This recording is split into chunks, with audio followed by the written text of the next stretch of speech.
My name is Ramendra. कैसे हैं आप सभी लोग? बढ़िया होंगे, स्वस्थ होंगे, मस्त होंगे। और आज के सेशन में हम लोग बात करने वाले हैं हाउसेस ऑफ द पार्लियामेंट के बारे में, यानी कि संसद के सदनों की हम लोग चर्चा करने वाले हैं।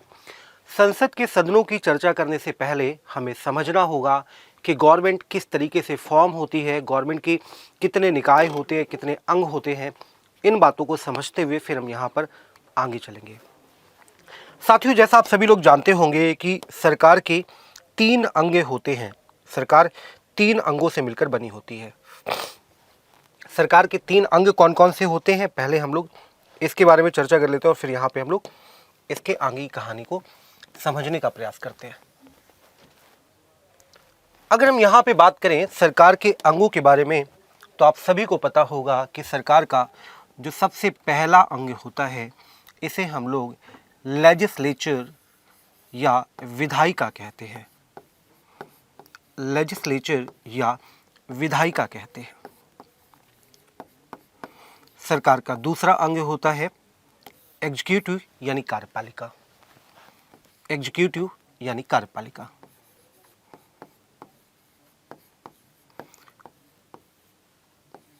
सरकार का तीसरा अंग होता है न्यायपालिका।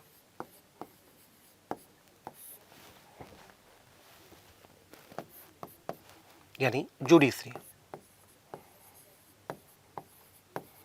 इस तरीके से सरकार 3 अंगों से मिलकर बनी होती है।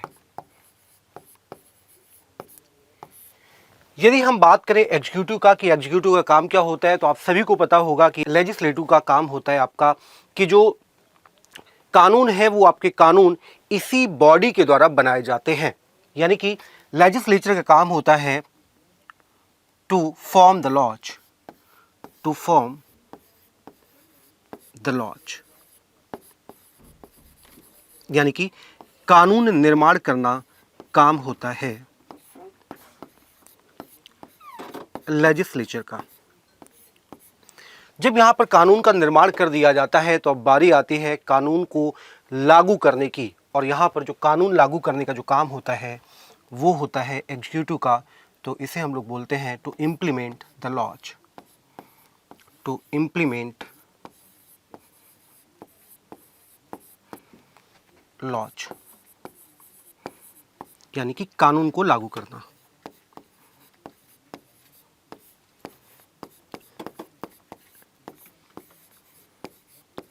और इसके बाद अब बारी आती है जुडिशरी की, और जुडिशरी का काम होता है न्याय करना, टू जस्टिस।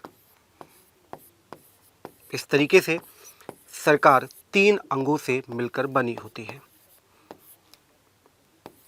अगर हम यहाँ पे लेजिस्लेचर के एग्जाम्पल्स की बात करें, तो साथियों आप सभी को पता होगा कि लेजिस्लेचर आपके दोनों लेवल्स पे होती है। सेंट्रल लेवल पे भी होती है और आपके स्टेट लेवल पे होती है। अगर हम एग्जाम्पल की बात करें तो आप सभी को पता है कि सेंट्रल लेवल पे जो लेजिस्लेचर होती है इसे हम लोग पार्लियामेंट या संसद कहते हैं। वहीं पर अगर हम स्टेट लेवल पे बात करें तो स्टेट लेवल पे लेजिस्लेचर को हम लोग स्टेट लेजिस्लेटिव असेंबली कहते हैं। स्टेट लेजिस्लेचर कहते हैं। स्टेट लेजिस्लेचर कहते हैं यानी कि राज्य विधानमंडल कहते हैं।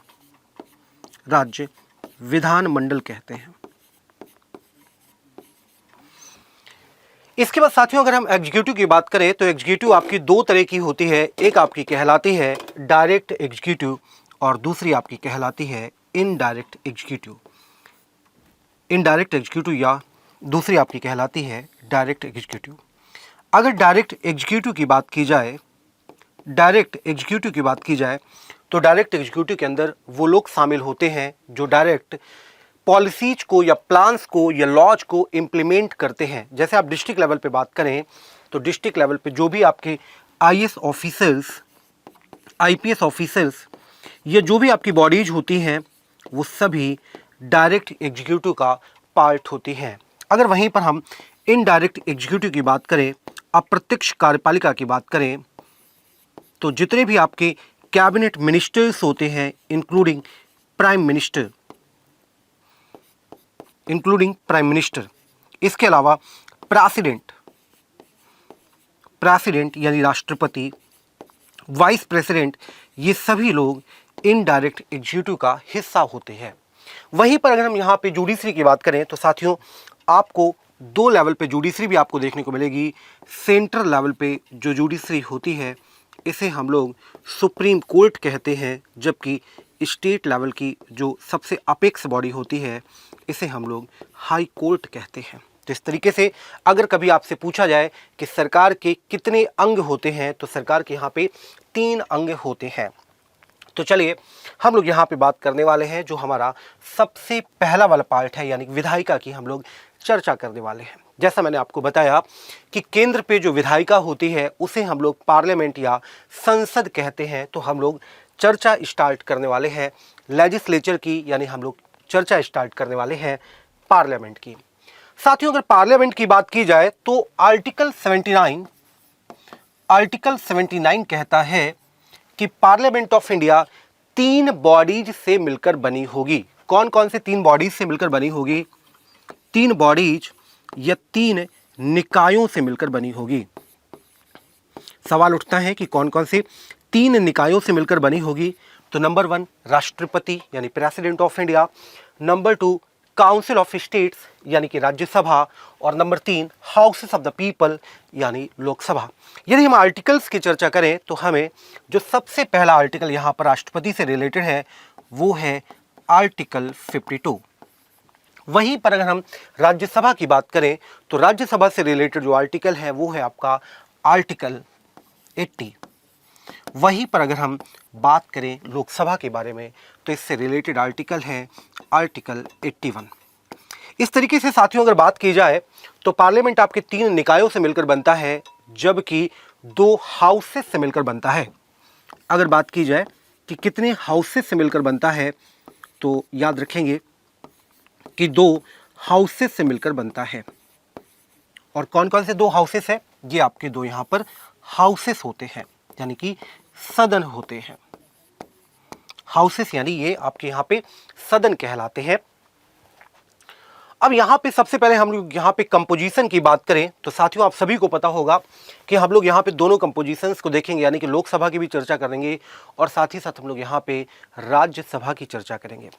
प्यारे बच्चों आप सभी को पता होगा कि जो राज्यसभा होती है,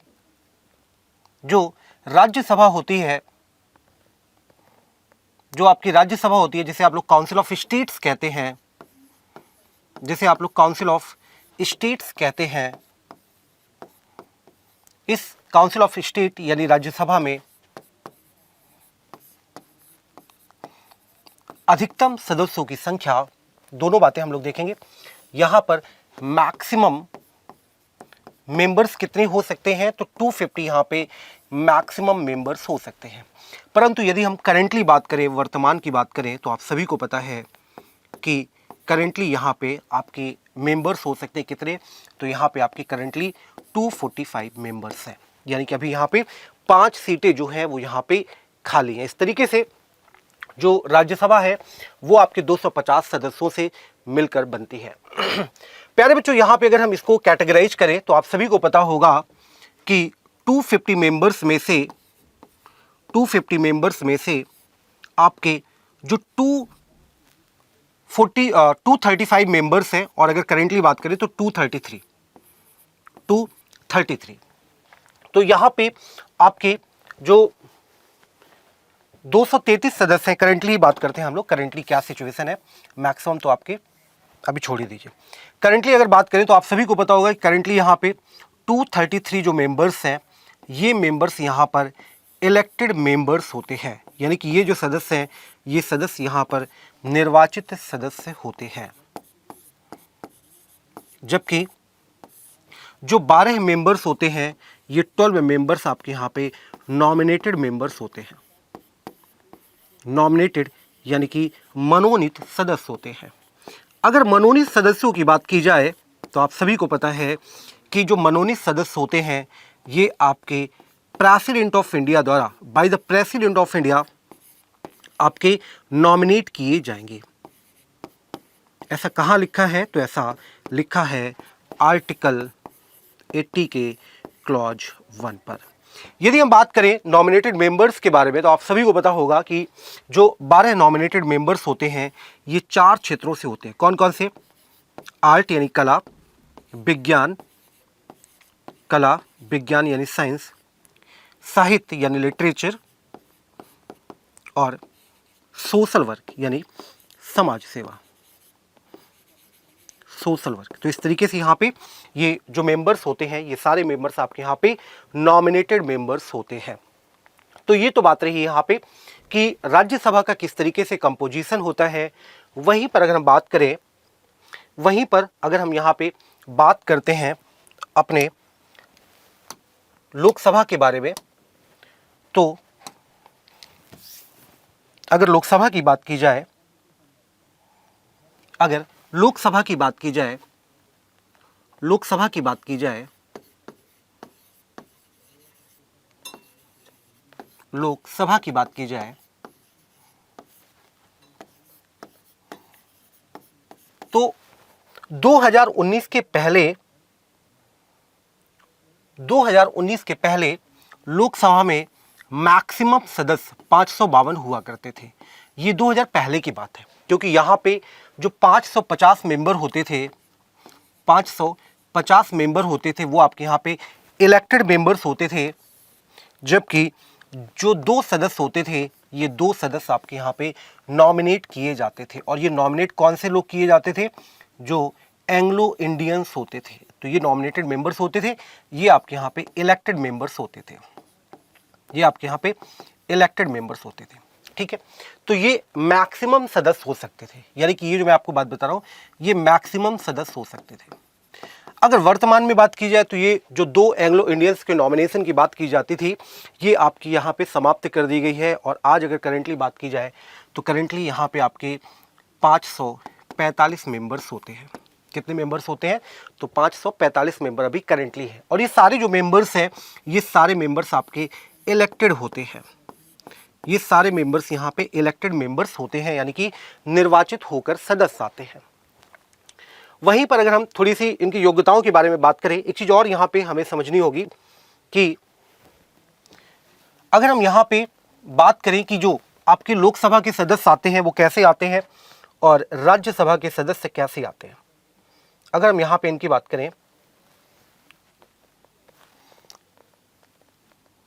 काउंसिल ऑफ स्टेट्स,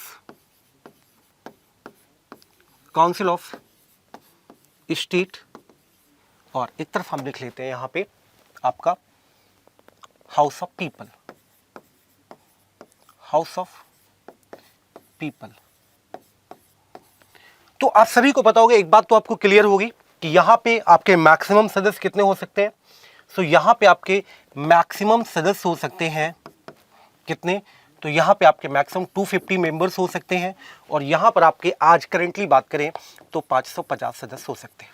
ठीक है, अगर हम यहाँ पे बात करें करेंटली क्या सिचुएशन है, वर्तमान में क्या स्थिति है, तो वर्तमान में आपकी यहाँ पर जो स्थिति है वो आपके यहाँ पे 245 सदस्य हैं। और वहीं पर अगर इसकी बात करें तो यहाँ पर आपके 545 मेंबर्स हैं। ये तो बात होगी इनके सदस्यों के बारे में। अब यहाँ पे थोड़ा सा और आगे चला जाए तो हम देखते हैं कि यहाँ पे किस तरीके से मेंबर्स आते हैं।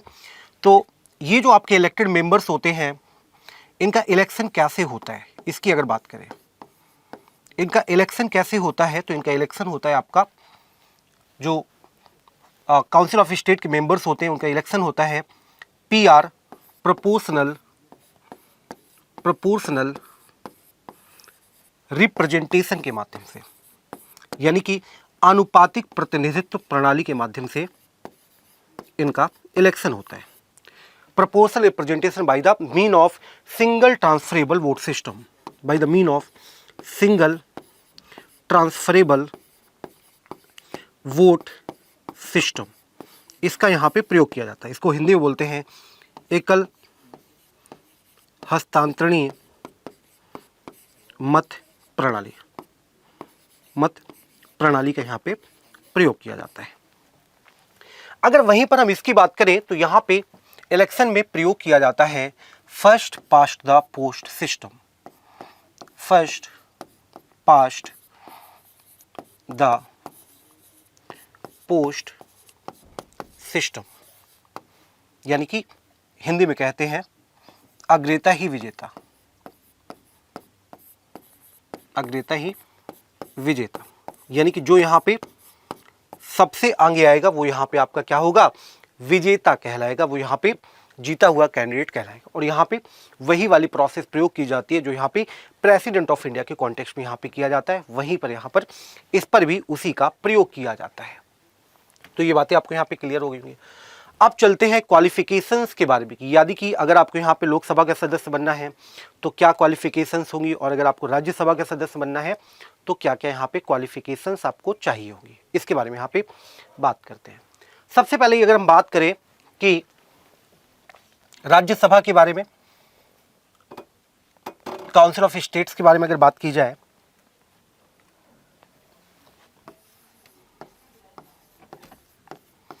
काउंसिल ऑफ स्टेट्स के बारे में बात की जाए, यानी कि राज्यसभा की बात की जाए,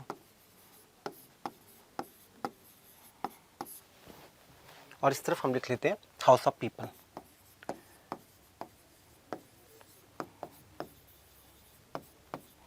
लोकसभा,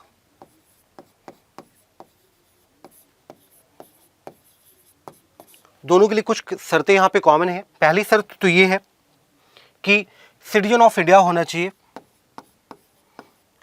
सिटीजन ऑफ इंडिया होनी चाहिए, और यहां पर भी आपका सिटीजन ऑफ इंडिया होना चाहिए, सिटीजन ऑफ इंडिया होना चाहिए। दूसरी शर्त क्या है कि अगर आपको यहाँ पे राज्यसभा का सदस्य बनना है तो आपकी जो मिनिमम एज है, मिनिमम एज है ये आपके यहाँ पे 30 ईयर्स होनी चाहिए, और यहाँ पर आपकी मिनिमम एज जो है वो आपके यहाँ पे 25 ईयर्स होनी चाहिए। ठीक है, तो ये आपकी यहाँ पे कुछ शर्तें हैं। इसके अलावा जो पार्लियामेंट है वो समय समय पर शर्तों का निर्धारण करता है, जो टर्म्स एंड कंडीशंस हैं वो यहाँ पे चेंज की जा सकती हैं by the parliament of India. तो ये यहाँ पे कुछ इंपॉर्टेंट शर्तें हैं। इलेक्शन की बात करें तो इलेक्शन में आप सभी को पता है कि यहाँ पे जो इलेक्शन होता है वो जो पब्लिक है, अगर हम यहाँ पे लोकसभा की बात करते हैं, लोकसभा की बात करते हैं तो लोकसभा में का जो इलेक्शन होता है वो आपका डायरेक्टली होता है, डायरेक्टली होता है, यानी कि प्रत्यक्ष रूप से होता है, प्रत्यक्ष रूप से होता है, यानी कि जनता यहाँ पे डायरेक्टली पार्टिसिपेट करती है, अपने प्रतिनिधि को स्वयं चुनती है। यहाँ पे मिनिमम ऐसा कोई क्राइटेरिया नहीं होता है कि अगर आप इतने वोट लाएंगे तभी आप मेंबर बनेंगे। ठीक, तो यहाँ पे ऐसा कुछ क्राइटेरिया फिक्स नहीं होता है। कोई भी कैंडिडेट जो सबसे ज़्यादा वोट लाता है वो लोकसभा का सदस्य बनता है। जनता यहाँ पे खुद पार्टिसिपेट करती है। वो लोग जो 18+ हैं, एडल्ट फ्रेंचाइजी के आधार पर खुद पार्टिसिपेट करते हैं और जिस कैंडिडेट को चुनते हैं वो जाके आगे आपका मेंबर ऑफ लोकसभा बनता है। इसके अलावा यदि राज्यसभा की बात की जाए, यदि राज्यसभा की बात की जाए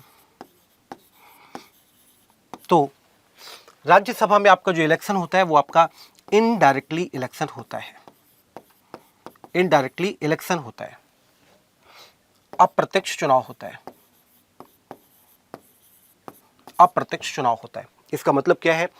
इसका मतलब है कि भाई साहब आपने किसी चुना जो स्टेट लेजिस्लेटिव असेंबली के मेंबर्स हैं, और ये जो स्टेट लेजिस्लेटिव असेंबली के मेंबर्स हैं, यही स्टेट लेजिस्लेटिव असेंबली के मेंबर्स किसको चुनते हैं? आपके राज्यसभा मेंबर्स को चुनते हैं। प्रत्येक राज्यों से राज्यसभा मेंबर्स की संख्या अलग अलग होती है। ये डिपेंड करता है उस स्टेट की पॉपुलेशन पर कि उस स्टेट की पॉपुलेशन कितनी है, इस बात पर डिपेंड करता है। जैसे हम यूपी की बात करें तो यूपी की पॉपुलेशन आपकी सबसे ज़्यादा है, और यही कारण है कि वहाँ से लोकसभा में भी सबसे ज़्यादा मेंबर्स आते हैं, यानी कि 80 सदस्य सिर्फ और सिर्फ यूपी से ही आते हैं, और बिहार से आपके 40 सदस्य आते हैं। वहीं पर अगर हम राज्यसभा की बात करें तो राज्यसभा में भी यूपी से सबसे ज़्यादा सदस्य आते हैं, और कितने सदस्य आते हैं? तो 31 मेंबर्स जो हैं वो यहाँ पर राज्यसभा में आते हैं। चलिए एक छोटा सा क्वेश्चन आपके लिए है, और क्वेश्चन ये है कि the parliament of India consist of president, house of the people, council of the state, house of the people, house of the people and council of the states, council of the state. आपको बताना है कि भारत की संसद में कौन कौन शामिल होता है। ये आपका प्रीवियस ईयर का क्वेश्चन है। एक और सवाल चलते चलते, क्वेश्चन है कि निम्न में से किसे पॉपुलर चैम्बर के नाम से जाना जाता है। 4 ऑप्शन आपके सामने हैं, इन दोनों सवालों के जवाब आप लोग कमेंट बॉक्स में बताएंगे। तो इस सेशन में इतना ही। इसी तरह के और भी इंपॉर्टेंट सेशंस के लिए जुड़े रहें।